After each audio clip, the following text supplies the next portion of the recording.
اللہ تعالیٰ نے فرمایا فَأَمَّا ثَمُودُ فَأُهْلِكُوا بِالطَّاغِيَةِ، قوم سمود کو اللہ تعالیٰ نے تباہ و برباد کر دیا، ہلاک کر دیا۔ جب بادل آپس میں ٹکراتے ہیں تو ایک زوردار سخت ترین کڑک پیدا ہوتی ہے، بجلی نکلتی ہے، ساری دنیا کی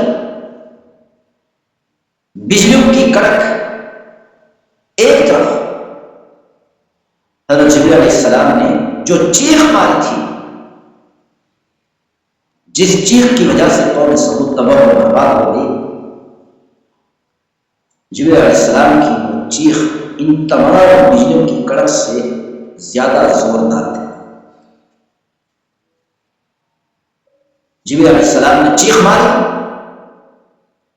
اس چیخ کی کڑک کی وجہ سے، سخت ترین آواز کی وجہ سے قوم سمود کے کلیجے پھٹ گئے، مر گئے، سب مر گئے۔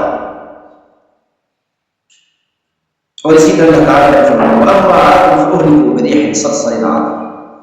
قوم عاد بڑی بڑی جسامت رکھنے والی قوم، بڑی طاقتور قوم، جو یہ کہا کرتے تھے من اشد منا قوة، ہم سے بڑا طاقتور کون ہے۔ آج کل جو ہمیں بڑے بڑے درخت نظر آتے ہیں، مضبوط ترین درخت نظر آتے ہیں، اللہ نے قوم عاد کو اتنی بڑی طاقت دی، یہ ان درختوں کی شاخوں سے پکڑ کر ایک ہاتھ سے اکھیڑ کر، جڑ سے اکھیڑ کر پھینک دیں، اتنی طاقت ادا کی تھی قوم عاد۔ تو اتنی طاقتور قوم یہ کہا کرتے ہیں ہم سے بڑا طاقتور کون؟ تو اللہ تعالیٰ فرماتے ہیں پکڑ کے نبی کو اولم یروا ان اللہ الذی خلقهم اشد منهم قوة، کیا وہ یہ نہیں جانتے کہ جس پروردگار نے ان کو پیدا کیا وہ ان سے بھی زیادہ طاقت ہے؟ کیا ان کو معلوم نہیں؟ تو اللہ تعالیٰ نے جب دیکھا یہ سب کو سوچو، یہ قوم کفر میں، عناد میں، ضد میں پکی اور مضبوط ہو چکی ہے، تو پھر اللہ تعالیٰ نے قوم عاد کو عذاب بھیجا، ہوا کا عذاب، صرصر عاتیہ، ایسی سخت ٹھنڈی آندھی اللہ تعالیٰ نے مسلط کی کہ وہ سخت ہوا سخرها علیہم 7 لیال و 8 ایام، 7 راتیں اور 8 دن تیز آندھی چلتی رہی اور ان کو اٹھا اٹھا کر آپس میں ٹکراتی اور پھر پہاڑ سے جا کر ٹکراتی۔ اللہ تعالیٰ نے ان کے سروں سے بھیجے الگ کر دیے، اور اسی طرح ان کے سر کو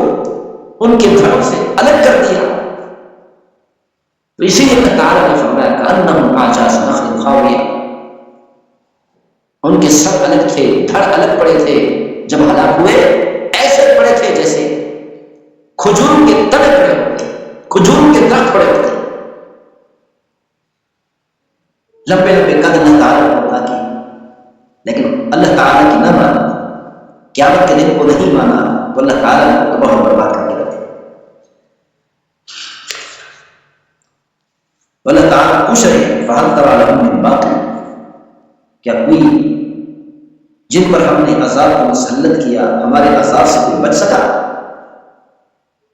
سب جانتے ہیں، سب یہ یقین رکھتے ہیں کہ اللہ کی پکڑ، اللہ کے عذاب سے کوئی بھی نہ بچ سکتا۔ وَجَاءَ فِرْعَوْنُ وَمَنْ قَبْلَهُ وَالْمُؤْتَفِكَاتُ بِالْخَاطِئَةِ، تو اللہ تعالیٰ نے فرمایا فرعون